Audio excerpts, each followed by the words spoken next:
Le 21 août dernier, 3 hôpitaux situés dans les faubourgs de Damas ont informé MSF qu'ils avaient reçu 3600 patients présentant des symptômes neurotoxiques. Ces patients ont été pris en charge par des médecins syriens et traités avec de l'atropine fournie par MSF. 355 d'entre eux sont décédés.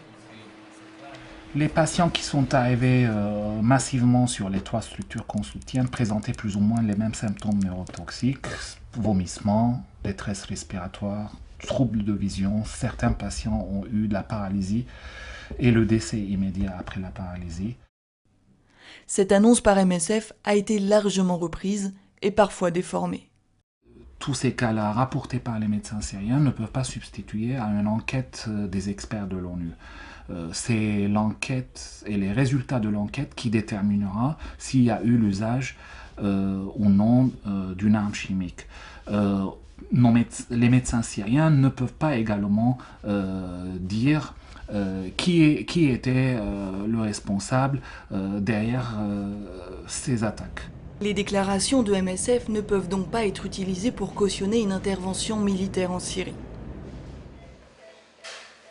Depuis plus de 2 ans, la population est confrontée à une violence extrême, et cet afflux de patients présentant des symptômes neurotoxiques est venu s'ajouter à une situation humanitaire déjà catastrophique.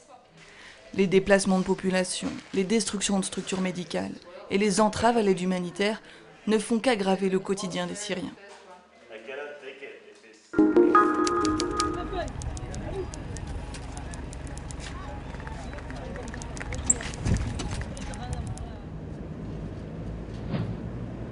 22 ans durant, MSF a négocié avec les différentes autorités, groupes armés ou dirigeants civils pour pouvoir intervenir en Somalie.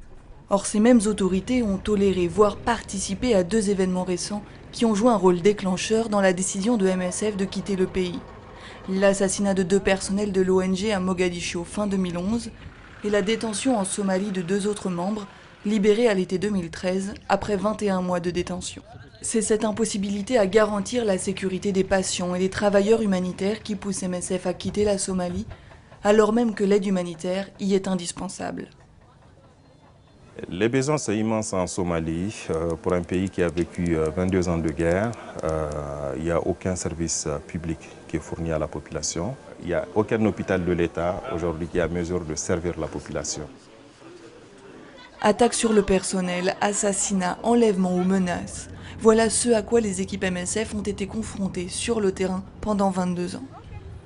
Depuis 1997, on a perdu 16 membres de l'association jusqu'à fin 2012. Ce qui veut dire que MSF a consenti beaucoup de sacrifices pour aider cette population somalienne. Si à l'avenir les conditions le permettent, MSF pourrait retourner dans le pays. En attendant, l'ONG continue son travail auprès de ceux qui, en Éthiopie ou au Kenya, ont fui la Somalie pour survivre.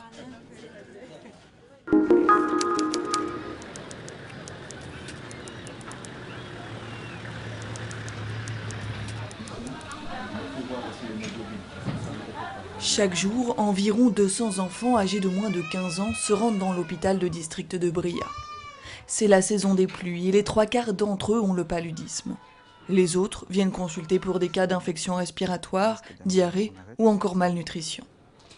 Dans cette région abandonnée, la plupart des structures de santé sont inopérantes. À la suite des événements politico-militaires du début d'année, beaucoup de centres de santé ont dû fermer. Beaucoup de personnel médical a dû partir de la région. Il y a aussi un problème d'acheminement des médicaments. Donc pour certains patients, l'hôpital de Bria est une des rares solutions auxquelles ils ont accès.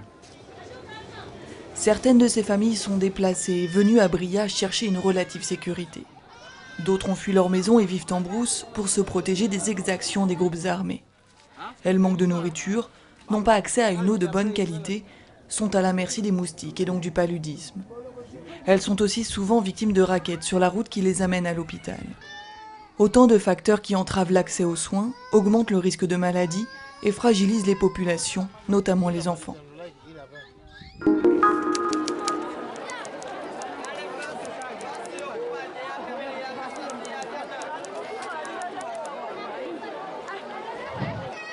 Nous sommes à Bubukwanga, non loin de la frontière avec la République démocratique du Congo. Ce camp prévu à la base pour 12 000 personnes en compte aujourd'hui le double. Et l'arrivée des pluies risque de voir les conditions de vie des réfugiés se dégrader.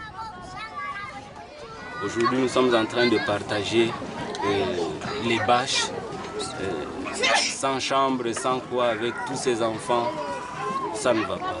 Surtout quand il pleut ici, c'est un problème. On passe la nuit dans l'eau. Dans ces conditions, maintenir une hygiène acceptable afin d'éviter la propagation de maladies est un véritable défi. Les équipes MSF prennent donc en charge l'approvisionnement en eau potable et la construction de latrines. MSF offre aussi des soins de santé aux mères et aux enfants et prend en charge la vaccination et le traitement de la malnutrition. Chaque jour, environ 300 personnes se rendent dans la structure de santé pour y recevoir une consultation, le plus souvent pour des infections respiratoires, du paludisme ou des diarrhées. Enfin, les victimes de violences sexuelles peuvent également recevoir une prise en charge ici. Depuis la fin août, les réfugiés sont peu à peu transférés vers un nouveau camp, permanent celui-ci, à 150 km du premier. MSF suit les réfugiés et transfère peu à peu ses activités vers le nouveau camp. Un poste de santé au niveau de la zone d'accueil permet de repérer rapidement les besoins et d'assurer la continuité du traitement des enfants malnutris.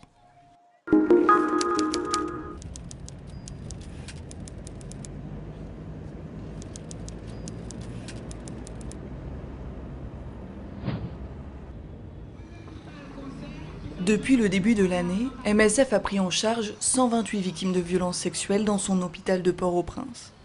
Un tiers d'entre elles avaient moins de 15 ans.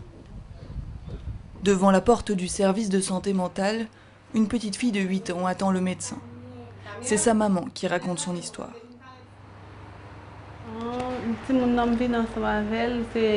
Hier, j'ai envoyé ma fille passer la journée chez ma sœur. Quand elle est rentrée le soir, sa robe était tachée de sang. Je lui ai posé la question et elle m'a dit que c'était un garçon qui l'avait emmenée dans un endroit désert et l'avait agressée. La petite fille reçoit des soins et des médicaments afin d'éviter la contamination par le virus du sida ou de l'hépatite B par exemple. Un certificat médical est aussi établi qui permettra à sa famille de porter plainte. Ensuite, c'est Naomi, la psychologue, qui s'entretient en tête-à-tête avec elle. Je peux dire que pour le présent moment, il n'y a pas vraiment de psychopathologie manifeste. Mais cependant, à la huitaine, normalement ce que je fais pour nos patients, nous avons le TSQ qui est un test que l'on passe, c'est un test de Thomas Screening qui nous permet à 8 jours de déceler si c'est quelqu'un qui va développer un stress post-traumatique, ce qu'on appelle le PTSD. Et donc à partir de ce test, on prévoit est-ce que c'est quelqu'un qui est susceptible ou bien est-ce que c'est quelqu'un qui, après le trauma, va vite se relever. La honte qu'éprouve une victime après un viol et le manque d'informations sur les soins entraînent souvent un retard dans la prise en charge.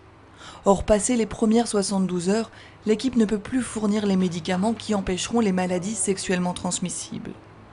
Pour ces raisons, MSF s'apprête à lancer une campagne d'information auprès des Haïtiens et recruter plus de personnel pour prendre en charge les victimes.